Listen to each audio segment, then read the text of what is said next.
Now, number 3 might rub some of y'all the wrong way, but I do not care if it offends you. The next one is have standards for your relationships. I cannot tell you how many relationships I was in back in the day that I had no business in because I didn't have a standard for how the guys needed to treat me, us, or dating. Like, were there any prerequisites? Were there any requirements that he needed to have? Did he need to have a goal or a vision, for his life? What were his intentions with me? I didn't have these standards. Like, if he was nice and, and he treated me, he said nice things, then we could go out on a date. And that was really the wrong answer. Like, I didn't have my set of standards. And I think when you have a set of standards, it eliminates you wasting time in relationships that are not going to continue on, or that are not going to last, or that you can't see yourself making something out of. Thinking about these relationships, like, what is your standard for sex? What's going to make you have sex with this guy? And how are you going to feel when it happens, right? I have been promoting and trying to encourage women and girls to be celibate or be abstinent because it eliminates so many problems. It allows you to see if this guy is really interested in you, if he really values you and loves you for who you are without sex, because sex can get your emotions and your mind all gone and have you overlooking things that you wouldn't necessarily accept or tolerate if you weren't sexually active. So my advice to you is to have standards for your relationships. What are they? What does it take? And when you have standards, you will not allow yourself to be put in situations that could compromise your standards, right? Ain't no Netflix and chilling when you know that sex is not one of your standards, right? So the next standard I think is important is what type of women are you connected to? What type of girls are you connected to? And this is for my girls that are in high school and for ladies that are in college or just grown, living your everyday life. I do not hang with women that cheat on their husbands. I do not hang with women that partake in stuff that isn't in line with my values. If I feel like you're going to be trying to force me to do things that go against, the path that I'm on, then I'm not going to fool with you. So what are your standards for your friendships? How does she act in public? Are you hanging with women who represent you well? Or are you hanging with women that are going to represent you in a way that you don't want to be represented? You heard the saying, birds of a feather flock together, okay? And in a sense, perception is that way.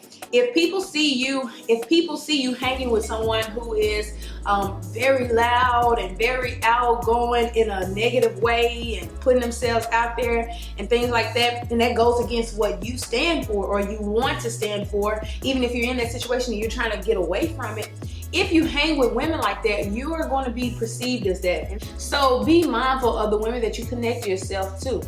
Not saying that they have to be perfect, because no one is perfect. We're not perfect. But you have to be intentional about how you select your friends. I try to surround myself with women who have goals, and even if they don't have goals, they're in a position where they want to have goals. They want to do better. They want to improve their lives. Come on, sis, let me get you on track. Let's go. That type of thing. So that's kind of how you have to be intentional about your relationships and have some standards for it. Have some standards for those friendships because they impact you. Those people are going to be dumping on you. Those people are going to be pouring into your life, taking out of your life. So you need to make sure that it's going to be beneficial for you and them. The last standard I think every woman should have is the ability to say no. Sometimes we say yes to so much stuff that we don't have time to do the things that are in line with the vision that we have our life, spend time with our family, just to kind of have some peace of mind and not always be on the go.